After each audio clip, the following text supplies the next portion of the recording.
እያንዳንዷን ነገር በአይነ ቁራኛ መከታተል እንደ ሚዳቆ ጆሮ አለርት አድርገው ጆሮአቸው ይከታተላሉ። ለምንድነው እንደሚያስቡ? ስልጣን ነው እንግዲህ። የእግር ኳስ ሜዳ ላይ ተጫዋቾች ገብተው ድብልብሏን ኳስ የሚጠለዙት የመጫወቻ ኳስ ሜዳው ሲመች ነው። እንግዲህ ጊዜው ሲደርስ እናየዋለን። እሱ መቼም ከዚህ በኋላ የሚሻል መንግስት ይመጣል ብዬ ነው የማስበው። ኢትዮጵያ እኮ የጠቅላይ ሚኒስትሩና የብልጽግና የግል ንብረት አይደለችም እና ጠቅላይ ሚኒስትሩ ላይ ከማተኮር ይልቅ ህዝቡ ላይ አተኩሮ መስራቱ ላይ አያስፈልግም ወይ? እንዴትስ ነው መሰራት ያለበት? ምንድነው መሰራት ያለበት የሚለው ላይ ጠቅላይ ሚኒስትሩ ይወቀሳል። በየትኛውም ሀገር ላይ ዲሞክራት ነን በሚሉ ሀገሮች ላይ እንኳን አላየም። እነ ትራምፕ ወደ ህዝቡ ሲገቡ ዳውን ትራምፕ እያሉ ይጮህበታል። ሌላውም ሀገር ሲሆን ማህበረሰብ መሪውን አገር መሪዋን ነው የምትመስለው። ነገ የተሻለ መንግስት ይመጣል የሚል ነገ የተሻለ መንግስት ስለመምጣቱ የእርሱ ራሽናል ምንድነው? ማሳመኛ አቅርቦ ቢባሉ ምን ይላል? ከዚህ በላይ መቸገር አለብን፣ ከዚህ በላይ መቆራመድ አለብን፣ ከዚህ በላይ እስቲ ወደ ፖለቲካችን ስንመለስ ኢትዮጵያ ውስጥ የፖለቲካል ትሬንዱ ከትላንት እስከ ዛሬ የመቀነስ አዝማሚያ ይታያል። ማለት ኢትዮጵያ ወደ ዴሞክራቲክ ወደ ብልጽግና የመሸጋገሯ ነገር ሲቀንስ ይታያል እና እንደውም አሁን የኋላው መንግስት የማመስገን ዝንባሌ ይታያል። እስቲ ከብሔሮቹ አንዱን ላንሳለሁ። በኢያሱ ዳቦ ነው ትራሱ፣ በዘውዲቱ ሙሉ ነው ሌማቱ፣ በተፈሪ ጠፋ ፍርፋሪ፣ በመንግስቱ አለቀ ወጣቱ፣ በኢህአደግ መደመር አይደለም መቀነስ ሆነ። ያኔ ሰራተኛ ይቀነስ ነበር፣ ትራጀክተሪው እንደቀነሰ ይታያል። አሁን ዛሬስ አሁን የጠቅላይ ሚኒስትሩን ብልጽግና መንግስት የሚቃወሙ ሰዎች አሉ። አልፎ አልፎ የኋላው ይሻለን ነበር አዝማሚያ ዛሬም ይታያል። ነገስ አብይና ብልጽግና ይሻሉ ነበር እንል ይሆን ወይ? እንግዲህ ጊዜው ሲደርስ እናየዋለን። እሱ መቼም ከዚህ በኋላ የሚሻል መንግስት ይመጣል ብዬ ነው የማስበው። የኋላውን እያመሰገን መተናል እስከ ትላንትና ድረስ። ይሄ ሁላችንም እንትን የሚለው ነው። ትላንት ይሻላል እያለ ሁሉም ሰው ነው ሁላችንም ስንናገር እንሰማ። እንዴ ከትላንቱ የባሰ መጣ። ነገሮች እየጠበቡ ሲመጡ አስጨናቂው ነገር እንትን እያለ ሲመጣ አገዛዝ መርጉ እየከበደ ሲመጣ ሁሌም ትላንትን ታመሰግነዋለህ። ትላንት የኖርክ በተለይ ኑሮህን በማሻሻል ጠግበህ በመብላት በሰላም ወጥተህ በመግባት ትላንትን ታመሰግናለህ። እኔም ትላንትን አመሰግናለሁ። ዛሬ ወጥተህ ለመግባት ምንም አይነት ዋስትና በሌለ ሰዓት ትላንት የነበረው ነገር ለአንተ ዋስትና ስለሰጠ ትላንትን ታመሰግነዋለህ። ምንም ጥርጥር የለውም። ትላንት እኮ ነው ለዛሬ የደረስነው። በትናንት ላይ ተረማምደን ነው። ነገር ግን ዛሬ ላይ ለነገ ለመረማመድ ዛሬ ላይ ነገን መስራት የሚቻልበት ሁኔታ ከሌለ ነገ የሚመጣው መንግስት ትናንት ሆኖ ሲያልፍ ልናመሰግነው የምንችልበት አጋጣሚ ሊፈጠር ይችላል። ግን ከዚህ የከፋ ችግር ይፈጠራል ብዬ አላስብም። አሁን ከምናየው ችግር ነገ የተሻለ መንግስት ይመጣል የሚል ነገ የተሻለ መንግስት ስለመምጣቱ የእርሱ ራሽናል ምንድነው? ማሳመኛ አቅርቦ ቢባሉ ምን ይላሉ? ከዚህ በላይ መቸገር አለብን፣ ከዚህ በላይ መቆራመድ አለብን፣ ከዚህ በላይ የሰው ልጅ ረክሶ በየሜዳው መውደቅና መሞት አለበት፣ ከዚህ በላይ መታረድ አለብን፣ ከዚህ በላይ ሰው ወጥቶ ገብቶ መስራት የማይችልበት ደረጃ መድረስ መቻል አለበት። ከዚህ በላይ ችግር ከመጣና አገር ትፈርሳለች። መልካም። አሁን ይሄ እንዳለ ይሄ ይታያል። ኦፍ ኮርስ ሂር ኤንድ ዴር ይታያል። ግን ደግሞ ታጣቂዎች አሉ በተለያየ አካባቢ። አሁን እነኚህ ሰዎች ስልጣን ቢይዙ ተስማምተው ሀገር ይመራሉ ወይ? በጎበዝ አለቃ ተከፋፍለን እየተጣጣዝን ከዚህ በላይ ወደ አናርኪዝም የሚሄድ እድል የለም ወይ? ይሄ ስጋ ስላለበት ሊሆን አይችልም መንግስት እየተዋጋቸው ያለው። እኔ ነፍጥ አንግበው ጫካ መግባትን አልደግፍም፣ የዛም አካል አይደለው። እኔ ሰላማዊ ትግል ነው የማቀነቅነው፣ በሰላም የመንግስት ሽግግር እንዲፈጠር ነው የማቀነቅነው። ነገር ግን ብዙ ጊዜ የምናገረውም ያኔም በፓርቲዎች ውስጥ እንቅስቃሴ ስናደርግ የምንናገረው ነገር ነበር። የሰላማዊ በሮች ሲዘጉ የአመፅ በሮች ይከፈታሉ። ሰሞኑን አይተህ እንደሆን ጠቅላይ ሚኒስትሩ ጋር ወደ ባሌ ያመሩት ኦህዴድ የቀድሞ ሹማምንቶች አቶ ኩማ ደመቅሳ ያነሱትን ሀሳብ ተመልክተሃል። ሰው እንደ ልቡ መናገር የማይችል ከሆነ የዲሞክራሲ ስርዓቱ ሀሳቡን በነፃነት የማይገልጽ የዲሞክራሲ እንትኑ የሚታፈን ከሆነ ሰው ወዶ አይደለም ነፍጥ አንግቦ የሚገባው። ወተት እንኳን ሲናጣል የሚሸፍተው ቅቤ የሚወጣው ግን ወዶ አይደለም የሚል ነገር አቶ ኩማ አንስተዋል። በጣም ነው ያመሰግናቸው። ግን አቶ ኩማ ከባሌ ገበሬዎች አመጽ ጋር በተያያዘ ነው ነፃነት ባጡ ጊዜ ነፍጥ አንስተዋል። አሁን ግን ነፍጥ የሚያነሱበት ምክንያት የለም ለማለት የዛን ጊዜ የባሌ ገበሬዎች ያነሱበት እኮ የነፍጥ ማንሳት ትግል ዛሬም ያለው መንግስት ያንን የሚተገብረው ከሆነ ለምንድን ነው ነፍጥ የማይነሳው? ነፍጥ የማይነሳበት ጊዜ የለም። በኢህአዴግ እኔ የምልህ ነፍጥ አንስተው እኮ ጫካ የገቡ ሰዎች ናቸው መጥተው የመሩት ሀገሪቱን። ህወሓት እኮ ለ17 ዓመታት ነፍጥ አንግባ ገብታ ነበር። ስለዚህ ነፍጥ ያነግባል ሰው ያው የሚያስፈልገው እንትን ሆኖ ሳይ ሲቀር ማህበረሰቡ ያምጻል። ነፍጥ ብቻ ማንገብ እኮ አይደለም፣ አመጽ ይነሳል ሀገር ውስጥም እኮ። ስለዚህ ከሱ ለመሸሽ የዲሞክራሲ ምህዳሩን ማስፋት፣ የህዝብን ድምፅ በተለይ የህዝብን የሮሮ ድምፅ መስማትና ተገቢውን ምላሽ መስጠት ያስፈልጋል። ተቀናቃኝ ፖለቲከኞችም ፋፍተው እንዲወጡ መስራት መቻል ያስፈልጋል። ነገን የሚተካኩ የፖለቲካ ፓርቲ መኖር አለበት። እሱንም ማሰብ ተገቢ ነው። ምክንያቱም አንድ ፓርቲ እድሜ ልኩን ሀገር ሲገዛ ስለማይከርም ይህንንም ግምት ውስጥ ማስገባት ተገቢ ነው። ነገር ግን ከዛ መጥቶ በዚህ አይነት መልኩ የተቧደነ አካል አገር ይመራል ወይ? ኢትዮጵያ በዘውግ ፖለቲካ የተቆራረሰች አገር ስለሆነች እቺን አገር አንድ አድርጎ ነፍጥ አንግበው የሚመጡት እኮ አሸንፈው ቢመጡም ተወያይተው በጠረጴዛ ዙሪያ ቁጭ ብለው አገር ለመምራት በጣም አደገኛ ሁኔታ ነው የሚፈጠረው። እንዴት ነው የሚግባቡት? አንደኛ የዘውግ ፖለቲካው ያቆየብን በዚህ 30 ዓመት ውስጥ ያስቀመጠብን እሳት ያጠመደብን ፈንጅ በማንኛውም ጊዜ ሊፈነዳ የሚችል በመሆኑ እቺን በዘርና በማንነት የተካፈለች ሀገር በጥንቃቄ ለመምራት በፍጹም በነፍጥ ትግል ስምምነት ይመጣል ተብሎ አይታሰብም። የጎበዝ አለቃ ነው የሚሆነው። ከሱ ችግር ለማምለጥ ቁጭ ብሎ አስቦ መንግስት ድርድር አድርጎ ከነኛ አካላት ጋር ስልጣን መጋራትም ካለ ተጋርቶ ሌላ አማራጭ ካለም ኢቭን እስከ ሽግግር መንግስት ድረስ ሄዶ አማራጭ መፈለግ ነው። አለዚያ የነፍጥ ኃይሉ እያሸነፈ የገፋ ሲመጣ የሚፈጠረው ቀውስ ከባድ ነው የሚሆነው። ተቃውሞ በአብዛኛው በጠቅላይ ሚኒስትሩ ላይ የበዛ ይመስላል ነው። ለምን ተቃውሞ አይደለም ግን ሀገረ መንግስት ከፈረሰ ኢትዮጵያን የምናጣት ሁላችንም ነው። ኢትዮጵያ እኮ የጠቅላይ ሚኒስትሩና የብልጽግና የግል ንብረት አይደለችም። እና ጠቅላይ ሚኒስትሩ ላይ ከማተኮር ይልቅ ህዝቡ ላይ አተኩሮ መስራቱ ላይ አያስፈልግም ወይ? እንዴትስ ነው መሰራት ያለበት? ምንድነው መሰራት ያለበት የሚለው ላይ ጠቅላይ ሚኒስትሩ ይወቀሳል በየትኛውም ሀገር ላይ።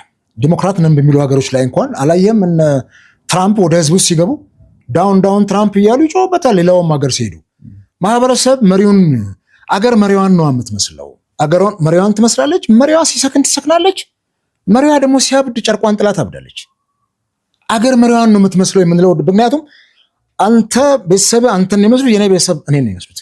ግን ነገሩን ገልብጠን ስናየው መሪው ህዝቡን እንዲመስል ማድረግ አይቻልም? ህዝቡ መሪው መቅረጽ ይቻላል። ህዝቡ መሪውን እንዲቀርጽ ዲሞክራሲው መስፋት አለበት እንዳልኩ የህዝብ ድምፅ የሚሰማበት ህዝቡ እንደ ልቡ በነፃነት እንዲናገር በነፃነት የመንግስትን ህጸጽ እንዲነቅስ ኖ ይሄ ችግር ነው ብሎ የሚለውን ህዝብ ደፍጥተህ ወይም ጆሮ ዳባ ብለው ሳታልፍ መስማት። ህዝብን የሚሰሙ መሪዎች እኮ እድሜያቸው ይረዝማል። ግን እዚህ ላይ ጋሽ አቤ እነዚህ መሪዎች ከዚሁ ህብረተሰብ ይወጡ አይደሉ እንዴ? የህብረተሰቡ ውጤት አይደሉ እንዴ? እና የመሪዎቹ ማንነትና የህብረተሰባችን ማንነት እኮ እያየን ነው አይደለም? እና ይሄ ህብረተሰብ እንዴት አድርጎ ቢቀረጽ ነው እንደዚህ አይነት መሪዎች ያወጣው ብለንስ መጠየቅ የለብንም? መሪዎቹ የወጡበትን ህብረተሰብ መጀመሪያ ማሰብ መቻል አለባቸው። ከየት ነው የወጣ ነው? እኔ ከአርሶ አደር ቤት ከገጠር በባዶ እግሬ ሄጄ ከተማርኩበት ማህበረሰብ ነው የወጣሁት። ሲሄድ ወደዛ ማህበረሰብ ትናንትና የነበረውን ነገር አልረሳውም። መሪዎች የወጡበትን ማህበረሰብ እኮ ያውቁታል። አብረው አድገዋል። ገጠር ነው ሁሉም። የትኛውም መሪ ከተማ ውስጥ እኮ አላደገም። መሪዎች ያደጉበትን ማህበረሰብ ከዛ ነው የወጡት። ማህበረሰቡ ደግሞ የእውቀት ማነስ ችግር አለበት። በዘመናዊ ትምህርት የተቃኘ አይደለም። አሁን ነው ገና የእውቀት እንትኑም እየሰፋ የመጣው። 40 ዩኒቨርሲቲዎች እኮ ያስተምሩ ነበረ የገበሬውን ልጆች። የት ገቡ እነሱ? ምን እየሰሩ ነው? የምን ዩኒቨርሲቲዎች? 40 ዩኒቨርሲቲዎች እኮ ተከፍተው በኢህአዴግ ጊዜ ያ ሁሉ አሁን እዚህ የምታያቸው ካሜራማኖች ዩኒቨርሲቲ ገብተው የወጡ ናቸው። ሌላውም በየአካባቢው አለ። እና እነኚህ ልጆች ምን እየሰሩ ነው? የት ሄደው ነው? እኔ የምልህ መጀመሪያ ዩኒቨርሲቲ ገብተው ሲወጡ የራሳቸው እንጀራ መኖር አለበት። አይ ቲንክ ሰው መብላት አለባቸው እንጀራ። እነኚህን ልጆች ማሰማራት የማን ነው ኃላፊነቱ? የመንግስት ነው። መንግስት ጆብ ኦፖርቹኒቲ ፈጥሮ በስራ እድል በተለያየ አቅጣጫ ልጆች ወደ ማህበረሰቡ ወርደው ይሄን ህዝብ እንዲያስተምሩ ማድረግ ተገቢ ነው የሚሆነው። ይሄን ስለ ግን በራሱ ፖለቲካል ዜማ ቃኝቷቸው አይደለም። ኖርማሊ ማህበረሰብን ከመንግስት ተሳትፎ አንጻር ትክክለኛው እውነት የሆነውን ነገር እንዲገልጹ ማድረግ ነው እንጂ ከራስ አንጻርማ ካድሬ አለ። ካድሬ ይበቃል። እያንዳንዱ ፓርቲ ካድሬ አለው። ካድሬዎቹ ለዛ ፓርቲ ቫንጋርዱ ነው። የዛን ፕሮፓጋንዲስት ሆኖ ይሰሩለታል። ትውልዱ ግን ማህበረሰቡ ዲሞክራሲን እንዲማር ከየዩኒቨርሲቲ ተማሪዎች ህዝቡን እንዲያስተምሩ መፍቀር ከቻልክ ይሄ አንተ ያልከው ጥሩ ምርታ ነው። ይሄን ይደግፈዋል ወይ? መንግስት ይቀበለዋል ወይ? ያደርጋሉ? ይሄንን ዜጎቹ አይደሉም እንዴ? ለምን ያምናቸዋል? ለስልጣኑ ይሳሳላ። ቅድም እኮ ነግሬያለሁ። የአፍሪካ መሪዎች ለስልጣናቸው ስለሚሳሱ እያንዳንዷን ነገር በአይነ ቁራኛ መከታተል ይፈልጋሉ። እንደ ሚዳቆ ጆሮ አለርት አድርገው ጆሮአቸውን ይከታተላሉ እያንዳንዱ ነገር። ለምንድነው እንዲህ የሚያስቡት? ስልጣን ነው። ስልጣን ምንድን ነው? ቤተመንግስት እንትን ነው? መንግስት ሰማያት ነው ወይስ ምንድነው? እንዴት ነው? ይሄን ማሰብ ብንችል ጥሩ ነው። ስልጣን ህዝብን የምታገለግልበት ነው። ስልጣን ማለት ጋርቬጅ ማለት ነው። ማንም ሰው እየመጣ ቆሻሻውን የሚጥልብ እሱን አዳምጠ ነው ፍትህ የምትሰጠው። እሱ ነው ትክክለኛው ስልጣን። ስልጣን ማለት የህዝብ አገልጋይ መሆን ማለት ነው። ህዝቡን ድምፅ እየሰማ እያገለገልክ። ስልጣን ማለት ህዝቡን ከኋላ ሆነ እንደ ከብቶች እረኛ የምትገርበው ሳይሆን ከፊት ሆነ የምትመራው ነው። ይሄንን ነው። ይሄን ስልጣን ኤክሰርሳይዝ ስናደርገው ወንበሩ ተመችቶን የራሳችን ዝና፣ የራሳችን ክብር፣ የራሳችን ኑሮ የሚመቸን ከሆነ ስልጣን ላይ ወጥተን ህዝቡን እንረሳዋለን፣ መራቡን እንረሳለን ህዝቡ። ስለዚህ ይሄንን እንዳንረሳ ከህዝብ ጋር አብሮ መሆን ተገቢ ነው የሚሆነው። ከዛ ውጭ ለህዝብ ታማኝ መሆን ነው። ታማኝነት ያስፈልጋል። ታማኝ ያልሆነ መሪ ጥሩ መሪ አይሆንም። ስለዚህ ይሄንን ወደዚህ መቀየር አለብን። ሁለተኛ ስልጣንን የመለቀቅ በቃ እድሜያችን አርጅቷል ወይም ይሄ ነገር ሆኗል፣ እዚህ ጋር ይሄን ሰክሰስ አላመጣውም፣ ይሄን እዚህ ድረስ መጥቼ አስቤ ነበር ይሄን ለማምጣት፣ ይሄ ስላልተሳካ፣ ልክ እንደ ውጮቹ ይሄ ስላልተሳካ ይሄን ይሄን ቦታ ሌላ ሰው ደግሞ ከኔ የተሻለ ሰው ሊኖር ስለሚችል ተክቶ ይመራው። ባለፈው ሰሞን የፈረንሳይ ጠቅላይ ሚኒስትር ለቀቃል። በቃ በጣም ብዙ የእንግሊዟ እንትን በ48 ቀን ነው የለቀቁት። ባለፈው ተመርጠው ጠቅላይ ሚኒስትሯ እንዲህ ነው የሚለቀቀው ስልጣን። እና እስቲ አንተ ደግሞ ሞክረው፣ አንተ ደግሞ ይኸው እኔ ይሄን ያክል ሄጄ አዋጭ አልሆንም፣ ከዚህ በላይ የሚሄድከው ነገር የማደርሰው ጥፋት ከፍተኛ ነው ብሎ የሚያስብ የአፍሪካ መሪ ይኸው በ90 ምናምን ዓመታቸው ሊወዳደሩ የሚነሱ የአፍሪካ መሪዎች አሉ አይደል? በዱላ እየሄዱ የተንከታገቱ። እሱ ነገር መቅረት አለበት። በትውልድ ቅብብሎች ስልጣኑን ቢመራ የተሻለ ይሆናል። የሰላም እጦት አለ ስለሚባል እሱን ምናልባት አደብ ወይም መላ ሊያመጣ ከተቻለ የሀገራዊ ምክክር ኮሚሽን የሚባል ተቋም አለ። ስለሱ እንድናወራ ፈልጌ ነው። እና የሀገራዊ ምክክር ኮሚሽን ጊዜውን ጨርሶ 1 ዓመት ተጨምሮለታል እና ምክክሩ እየተካሄደ ነው እንበል ወይስ አጀንዳ የማሰባሰብ የቅድመ ዝግጅት ስራ ላይ ነው ያለ ነው? እንግዲህ በልጅ ድርግም የሚል ነው ሀገራዊ ምክክር ኮሚሽኑን ምን ሀገራዊ ምክክር ኮሚሽኑ ራሱ የተነሳበት ዓላማ ኮሚሽኑ ችግር ይፈታል የሚለውን እምነት አለኝ። እኔም በምክክር ነው ሀገር የሚመራው። ችግር የሚፈታው ምክክር ነው። ችግር ባይኖር ኖሮ ኮሚሽኑ አይዋቀርም። ኮሚሽኑ የተዋቀረው በዚህ 7 ዓመት ውስጥ ኢትዮጵያ ውስጥ የለውጥ ኃይሉን ብዙ በቅንፍ ውስጥ ነው የማስቀምጠው። ከመጣ በኋላ የተፈጠረውን ቀውስ ለመፍታት ሀገራዊ ምክክር ያስፈልጋል። የልዩነቶቻችን መንስኤው ነገሮችን ነቅሰን አውጥተን በምክክር ቀዳዳዎቹ መድፈን ነው። ከመጀመሪያው ጀምሮ ምክክር ኮሚሽኑ ሲቋቋም የነበሩ እንትኖች ነበሩ፣ ጭምጭምታ ወይም ተቃውሞች ነበሩ፣ የተቃውሞ ድምጾች ነበሩ። እነኚህን ድምጾች መንግስት መስማት ነበረበት፣ አልሰማም። አልፎ ችግር የለም ወደ ትግበራው ገባን። አጀንዳ መለየት ድረስ ደርሰናል። አሁን ታዮችን ወደ መምረጥ ድረስ መተናል። ኦልሞስት ትግራይ ክልል ነው የሚቀረው ነው የሚባለው። አንድ ሀገራዊ ምክክር ከሌሎችም አገሮች ተሞክሮ ስንነሳ በጣም በርካታ ሀገሮች ሀገራዊ ምክክር አድርገዋል። 20-30 ዓመት ጭምር የፈጀባቸው ሀገሮች አሉ። እንዲህ በአንድ ቀን ጀንበር አይደለም። ሴት ልጅ እንኳን በእኛ ባህል ሲታጭ 3-4 የተመላልሰ ነው የምታጨው። ለማስታረቅም ሽምግልና ስትሄድ 2-3 ነው የምትሄደው። ስለዚህ በጣም ብዙ ጊዜ ሊፈጅ ይችላል። በዛ ውስጥ ችግሮቻችንን ቀስ እያልን እየቀረፍን እንሄዳለን። አሁን ያለው ሀገራዊ ምክክር ኮሚሽን እየሄደበት ያለው ምን ያክል ገለልተኛ ነው የሚለው በህዝቡም ዘንድ በእኔም ዘንድ በፖለቲከኞችም ዘንድ በበርካታ ፖለቲከኞች ዘንድ ጥያቄ አለ። ምን ያክል ገለልተኛ ነው? ከገዢው ፓርቲ ተጽዕኖ ምን ያክል የተላቀ ነው? ምን ያክል በነፃነት ይንቀሳቀሳል የሚለው ነገር ኮሚሽነሮቹ ይነግሩናል። ነፃነን እያሉ ግን ኖ አይደሉም። ምክንያቱም ያየናቸው ነገሮች ስላሉ ቀድሞ ነበርኩበት ፓርቲ ውስጥም እያለው ያየናቸው እጁ ረዝሞ ብልጽግና ገብቶ የሚያደርጋቸው ነገሮች እናይ ነበር። ስለዚህ እነኚህ ነገሮች ምን ያደርግ ነበር? ለምሳሌ ተወካዮች ሲመለመሉ አብዛኛውን ተወካይ ከገዢው ፓርቲ አባላት መላክ፣ ለተቃዋሚ ፓርቲዎች የሰጠውን እድል ነፍጎ አብዛኛውን ከነሱ መላክ። አሁንም እኮ ይሄ ነው ያለው ችግር። ከነሱ ተወካይ ከነሱ ፓርቲ ወይም የአንድ ፓርቲ የበላይነት የሰፈነበት ከሆነ የሚወሰነው ውሳኔ ወደ አንድ ፓርቲ ፍላጎት ያዘነበለ ስለሚሆን ይሄ ጥንቃቄን ይጠይቃልና ሂደቱ ይቀጥል እንየው። ህጽጾችን እየነቀሰ የሚሄድ ከሆነ ግን ኮሚሽኑ የኢትዮጵያ ችግር በጊዜ ሂደት ይፈታል። ነገር ግን እዚህ ላይ ከጥያቄ ውጭ ቢሆንም አንድ ነገር ብዬ ከዚህ ጋር ተያይዞ አገራዊ ምክክር ኮሚሽኑ ከቀደሙት ዘመናት ጀምሮ የመጡ የሀገሪቱን የብጥብጥ የችግር ምንጭ የሆኑ ችግሮችን ነው ለመቅረፍ የምንሄድበት። በጣም በርካታ ጉዳዮች ተነስተዋል። አንዳንድ ጊዜ እኛ በእንትናችንም መነሳት የሌለባቸው አጀንዳዎች ተነስተዋል ብንልም እነኛ አጀንዳዎች በጣም አስቸጋሪ የሚሆኑ ከሆነ ተነስተው ልናያቸው ነው አሁን አይደል። ነገር ግን አሁን ያለውን ወቅታዊ አንገብጋቢ አማራም ክልል ላይ ኦሮሚያም ክልል ላይ ያሉ ግጭቶችን ለመፍታት ከሀገራዊ ምክክሩ ኮሚሽን ባሻገር ይሄን ጉዳይ በአስቸኳይ ተኩስ የሚያስቆም ወደ ድርድር የሚያመጣ ኃይል ያስፈልጋል። ሰላማዊ ኃይል ያስፈልጋል። ሀገራዊ ምክክር ኮሚሽኑ እንዳሉ ሆኖ እሱ ማህበረሰብ ውስጥም ያለውን ችግር የሚፈታ ነው። እዚህ አሁን እርስ በርሱ በሚናቆረው በዘር ፖለቲካውም የሚናወጠው ማህበረሰብ ውስጥ ያሉትን የችግር ልዩነቶች የሚፈታ ነው። ህገ መንግስቱ እንዲሻሻል መሻሻል የሚገባቸው ጉዳዮችን። ነገር ግን እዛ ነፍጥ አንግበው ከሚዋጋው ጋር ያለውን ችግር ግን ለመፍታት በአስቸኳይ ሌላ አቋራጭ መፍትሄ ያስፈልገዋል። ያን ተኩስ ማቆም ከተቻለ ወደ ድርድር ከተገባ ለሀገራዊ ምክክር ኮሚሽኑ ፌቨረብል ኮንዲሽን ነው የምታመቻችለት። ከዛ በኋላ በሀገራዊ ምክክር ኮሚሽኑም የእነኛ አካላት ጉዳይ ሊታይ ይችላልና እሱን ግምት ውስጥ ማስገባት ተገቢ ነው የሚሆነው። አሁን የፖለቲካ ማህበራት ራሳቸውን አግልለዋል። ቁጥራቸው ብዙ ጥቂት አይመስለኝም። ግን ገብተው መናገር፣ የሚናገሩትን መጻፍ፣ የሚናገሩትን በድምፅም በቪዲዮ መቅረጽ፣ ለታሪክ ማቆየት አይቻልም ወይ? በውጭ ከመሆን በውስጥ ሆኖ ኢንተራክት ማድረግ አይቻልም ወይ? ጉድለቱን ለትውልዱ እኮ በማስረጃ ያቀርቡለታል። ፓርቲዎቹን እኮ ሲወጡ ከምክክር ኮሚሽኑ ያቀርቡትን ሀሳብ አይተናል።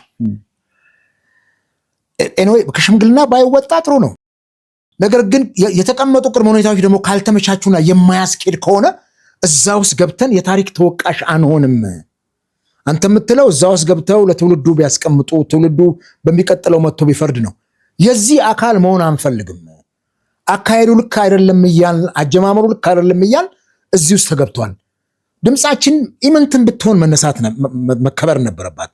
ስለዚህ ይሄ እስከሌለ ድረስ የዚህ አካል መሆን አንፈልግም። አሁን እነኚህ ሰዎች የድሉም አካል አይደሉም፣ የጉዳዩም አካል አይደሉም። በታሪክ ስህተት ተሰርቶ የሚጠየቅ ቢሆን አይጠየቁም። ድልም ተገኝቶበት ደስተኛ ቢሆን የደስታው ተቋዳሽ አይሆኑም። ስለዚህ ምናልባት እንግዲህ ያነሷቸው ጥያቄዎች በጊዜ ሂደት የሚሆን ከሆነ እነኚህ ፓርቲዎች ተመልሰው ወደ ድርድሩ የማይገቡበት ምንም ምክንያት የለም። እነሱንም ለማስገባት የሚደረገው ጥረት መቀጠል መቻል አለበት። ከነችግሩም ቢሆን ይዘነው እንዝለቅና ይህን ሀገራዊ ምክክር እንፈታዋለን የሚለውን ሁልጊዜ ከነሱ ጋር ንግግር ማድረግ ያስፈልገዋል። ሀገራዊ ምክክር ኮሚሽኑም ገዢው ፓርቲም ጭምር ይሄንን ኃላፊነት በተለይ ፓርላማው ሀገራዊ ምክክር ኮሚሽኑ ተጠሪነቱን ለፓርላማው ስለሆነ ፓርላማው ይሄን ኃላፊነቱን በሚገባ ተወጥቶ እነኚህ የፖለቲካ ፓርቲዎች ጥያቄያቸው እየተሰማ አንዳንድ ነገሮቻቸውም እየተመለሱ ተመልሰው ገብተው እዚህ ምክክር ኮሚሽን ውስጥ እንዲሳተፉ ማድረግ ይሄ የፓርላማው ትልቅ ኢሹ ነው። ነገር ግን እነኚህ ሰዎች የታሪክ ተወቃሽ አንሆንም ብለው አፈንግጠው መውጣታቸው ሊረገሙ አይገባቸውም። አንድ ቦታ ላይ ያላመንክበት ጉዳይ ከሆነ ትተህ ትወጣለህ እኮ እና እሱን ማመን ተገቢ ነው የሚሆነው። ትቶ መውጣቱም እኮ አንድ የትግሉ አካል ነው። መንግስት ቆም ብሎ ምንድን ነው የኔ ሕጸጽ ብሎ እንዳያዝ ችለዋል። ዝም ብሎ እየተጃመሉ መሄድም ጥሩ አይደለም። አሁን የመጃመል ፖለቲካ ነው ሀገራችንን በብርቱ እየጎዳት ያለው። በአሁኑ ዘመን ለኑሮ የሚያስፈልጉ የሚባሉ ልብስ፣ መጠለያ፣ ምግብ፣ መረጃ አንዱ ነው። ለምሳሌ መረጃ የሌለው ህብረተሰብ ወይም ነጋዴ ከአንድ ቦታ ሌላ ቦታ ምርቱን ለማንቀሳቀስ ጥሩ የሆነ ሳውንድ ኢኮኖሚክ ዲሲሽን ለመስጠት አይችልም። መረጃ የሌለው ህብረተሰብ የትም መንቀሳቀስ አይችልም። በውስጡ ገብተው ግን ከነችግሩ ለትውልዱ መረጃ ቢያሰናዱለት ወደፊት ሀገር የሚያስቀጥልበት የሚኖርበትን ሀብት ካፒታል ፈጠሩለት። ኢንታንጅብል አሴት ፈጠሩለት ማለት አይደለም። እውነት መናገር ኢትዮጵያ ውስጥ ብዙ ተድበስብሰው የሚቀሩ ግዙፍ ሀገራዊ ጉዳዮች አሉ። እነኚህ ጉዳዮች አሁን ብናገኛቸው፣ ለምሳሌ ኢትዮጵያ ከኤርትራ ስትገነጠል ወይ ኤርትራ ከኢትዮጵያ ስትገነጠል አሰብ የተሰጠበት መንገድ ብለን የምንጠይቃቸው ነገሮች አሉ። በቂ ማስረጃ የለም። እዛ ራሳቸውን ያገለሉ ፖለቲከኞች በዛ ሰዓት ካሉ መጻፍ ነበረባቸው። ጀነራል ጻድቃን አልጻፈውም፣ ያን ሁኔታ በመጽሐፍ አልጻፈውም ነው በኢንተርቪው እዛና እዚህ ከሚሰጣቸው ነገሮች በስተቀር ማለት ነው። እና ለምንድን ነው ሀገሩ የጋራ ከሆነ ራሳችን ማግለል አባዜ ይታያል? ለምን ሀገር ያደለች ሀገር እና እንደውም ትውልዱ ተወቃሽ የሚያደርጋቸው በአግባቡ ያዛን የታሪክ ሂደት ሰንደው ሳይነግሩት ሳያስቀምጡለት ሲቀር ነው ችግር የሚሆነው። ድልድይ ለመሆን አይችሉም። እንግዲህ የእግር ኳስ ሜዳ ላይ ተጫዋቾች ገብተው ድብልብሏን ኳስ የሚጠለዙት የመጫወቻ ኳስ ሜዳው ሲመች ነው። የእኛ ሀገር ሜዳ እንኳን ኢንተርናሽናል ጨዋታዎችን ማድረግ አይቻልም የተባለ የስንት ዓመታችን ሲዘለ ሰሞኑን 2 ክለቦች ጨዋታ ቢያደርጉበት እንኳን ተፈርፍሮ እንደ ፎሮፎር ተነስቶ አይተነዋል። ሜዳው መመቸት አለበት። ሜዳው ባይመችም ትጫወታለህ። የድንጋይ የበዛበት ሜዳ ላይም በልጅነታችን ተጫውተናል። ነገር ግን ጥሩ ስራ ለመስራት ችግሩን ከስረ መሰረቱ ለመቅረፍ ይሄ ሀገራዊ ምክክር ኮሚሽን ቀላል እኮ አይደለም። በታሪክ ለመጀመሪያ ጊዜ ነው እንግዲህ ኢትዮጵያ ውስጥ በዚህ አይነት ደረጃ ላይ በኮሚሽን ደረጃ ተቋቁሞ እንደ ሌሎች ሀገሮች ችግሮቻችንን ለመፍታት የውይይት መድረክ የፈጠረው። እዚህ ውስጥ ገና ከጅምሩ ከአዋጁ ረቂቅ ጀምሮ እኮ ነው የተቃውሞ ጎራ ፓርቲዎች ይህን ሀሳብ ያነሱ የነበሩት። ከመጀመሪያው ጀምሮ ስለነበርኩበት ነው። በጊዜው እኔ የጋራ ምክር ቤት ላይ ከአዋጁ ረቂቆች ጀምሮ ብሌም ያደረጉት ነገር ነበር። ምን አለበት የስ በሰዓቱ ጆሮ ቢሰጥ። መጣ ፓርላማው 90% በብልጽግና እጅ ነው ያለ ተወሰነ። የኮሚሽኖች መረጣም ላይ እንደዚሁ ኢቭን የተጠሪነት ጉዳይ ተነስቶ ኮሚሽኑ ለማተጠሪ ይሁን ተብሎ የቀረበው ፕሮፖዛል ለጠቅላይ ሚኒስትሩ ይሁን ነው የሚል ነበር። እነኚህን ነገሮች እንኳን ለማሻሻል የተሄደበት መንገድ ሌላውን የተቃውሞ ጎራ የሚያረካ አልነበረም። ስለዚህ አንድ ነገር አንተ የምታነሳቸው ጥያቄዎች አንዱ እንኳን እንደው ትኩረት የማይሰጠው ከሆነና ዝም ብሎ በፍጥነት ጊዜውን ብቻ እንትን ብሎ የይድረስ ሊሆን ሲችል የሚሰማ ስሜት ይኖራል። ቶለሬት የማታደርገው አንዳንድ ነገር ይኖራል። ያ ነው የተፈጠረው። እዛ ጋር ማድመጥ አልቻለም ኮሚሽኑም፣ መንግስትም፣ ፓርላማውም። እኔ አቶ ታገሰ ጫፎ የሰበሰቡት ፓርላማ ላይ ተገኝቻለሁኝ። መጨረሻ ላይ ከኮሚሽኑ መመስረት በኋላ የተቃዋሚ ፓርቲዎች አፈንግጠው ወጥተዋልና ምን ይደረግ የሚለው ላይ እዛም ሀሳብ አቅርበን ተናግረናል። ምን አላችሁ? ቶታሊ ኮሚሽኑ ሲቋቋም ሲምፕሊ ሲቋቋም ወደኋላ ተወስደኝ ነው ሲቋቋም እሱም ፍራንክሊ አድምተን ህዝቡም እንዲያውቀው ማድረግ መቻል አለብን። ከዚህ ኮሚሽን በፊት 2 ኮሚሽኖች እንዳሉ ታውቃለህ አይደል?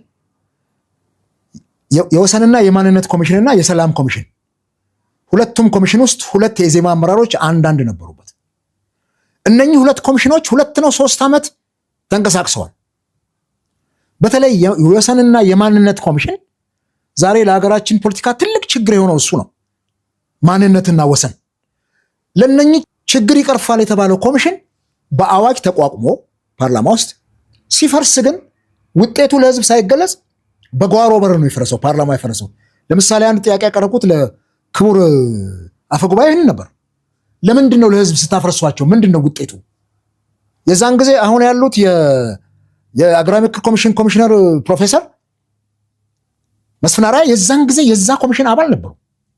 በጣም በርካታ ከ500 እስከ 600 ገጽ የሚደርስ በጣም ጥሩ የአገር ችግር ይፈታል የሚባል ከመላው አገሪቱ ዩኒቨርሲቲዎች የአንትሮፖሎጂ፣ የጂኦሎጂ፣ የአንትሮፖሎጂ ሰዎች፣ ጂኦግራፊ፣ የዲሞግራፊ ሰዎች ተገኝተውበት ሰርተውታል።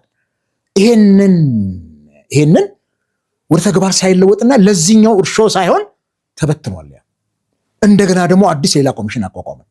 ለዚህም እኮ ነው ፓርቲዎቹ እምነት ያጡት። የሰላም ኮሚሽንም ተቋቁሞ እስከምን ድረስ ሄደና ሰላማችን አሁንም ችግር ውስጥ የከፋ ችግር ውስጥ እነኚህ ኮሚሽኖች 3 ዓመት ያ ሁሉ በጀት ተመድቦላቸው ውጤታቸው ለህዝብ በይፋ ሳይገለጥ አዋጅ ሲቋቋሙ አዋጁ ተነግሮ ሲፈርሱ ግን ምን ሰርተው እንደፈረሱ ሰነዱ አለ። የዛን ጊዜ መልሰዋል ፕሮፌሰር መስፍን። ሰነዱ አለ፣ እኛ አስረክበናል ለመንግስት ነው። ለምንድን ነው መንግስት ሼልፍ ላይ ያስቀምጠው? አንተ እንኳን ሼልፍ ላይ ያለውን መጽሐፍ እኮ አውደት አነባል።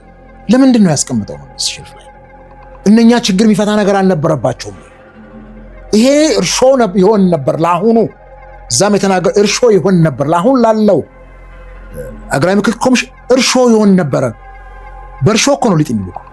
ስለዚህ በእርሾ ከዛ እርሾ ተነስተው አጀንዳዎችን ሲሰበስቡ ምናምን እዛ ጋር የተቀመጡትን ነገሮች መመልከት ይችሉ ነበር። ለኢትዮጵያ ሕዝብ ምንም ነገር ሳይደረግ ነው። ያ ዳውት ስላላቸው የፖለቲካ ፓርቲዎች አሁንም ጥያቄያቸው እዚህ እንትን ላይ በዚህ አይነት መልኩ ነው። ጦርነትና ግጭት ዛሬም አለ። ለምሳሌ ኦነግ ሸኔና ፋኖ ከመንግስት ጋር ገጥመዋል። ህዝቡ ግልጽ እንዲሆንለት ሁለቱም ዓላማቸውን በጽሁፍ ለመላው ኢትዮጵያ በውጭም ላለው አልገለጹለትም። ጥያቄ አለን ይላሉ። ጥያቄያቸው በእርግጥ ምን እንደሆነ ኢን ብላክ ኤንድ ዋይት የምናውቀው ነገር አለ ማለት ይቻላል።